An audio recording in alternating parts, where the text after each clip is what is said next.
Raka tidak percaya pada hal mistis. Sebagai desainer grafis freelance, hidupnya cukup rasional, deadline, revisi, kopi, dan layar. Maka saat ia menemukan rumah kontrakan murah di daerah pinggiran kota, ia tidak banyak bertanya.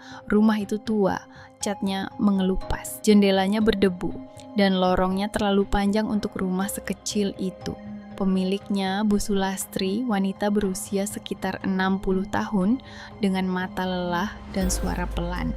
Saat menyerahkan kunci, ia hanya berkata, "Kamar paling ujung, jangan dibuka setelah jam 12 malam."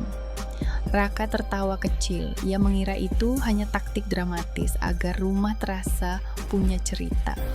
Di dalam rumah ada ruang tamu kosong, dapur kecil, kamar tidur utama, dan satu kamar di ujung lorong.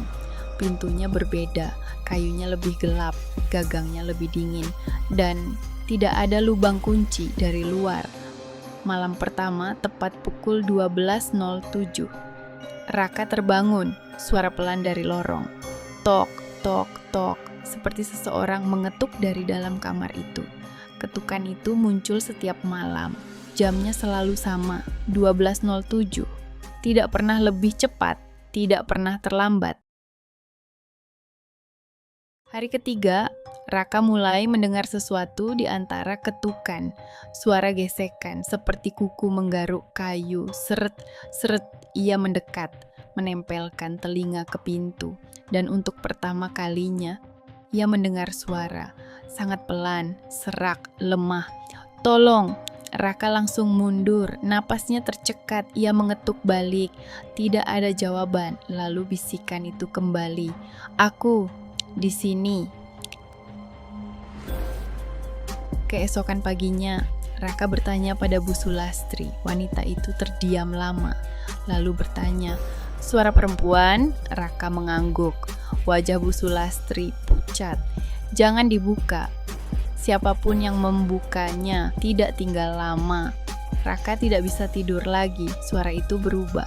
Tidak lagi hanya dari kamar, kadang dari ventilasi, kadang dari bawah lantai, kadang seperti tepat di belakang telinganya. Ia akhirnya memanjat kursi dan membuka ventilasi kecil di atas pintu kamar. Ia mengintip, kosong, tidak ada siapapun. Namun di lantai ada goresan panjang, seperti seseorang berusaha keluar, dan sebuah tulisan, "Dia bukan di dalam." Sejak malam itu, ketukan berhenti, namun suara tetap ada, sekarang dari tempat lain, di dapur, di kamar tidur, di cermin.